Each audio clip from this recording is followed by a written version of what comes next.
রাতের খাবারের আয়োজন। এখন আজকে নিহারি তৈরি করেছি। নিহারি দিয়ে আর রুটি দিয়ে বা পরোটা, যে যেটা খায় ভালো লাগে যা সেটাতে খাবে। এটা নিহারি, এটা রুটি,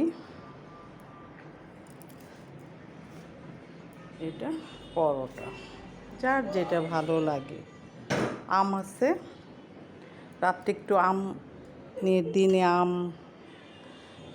ভালো লাগে খেতে। আর লেবু আর পেঁয়াজ আছে এর সঙ্গে।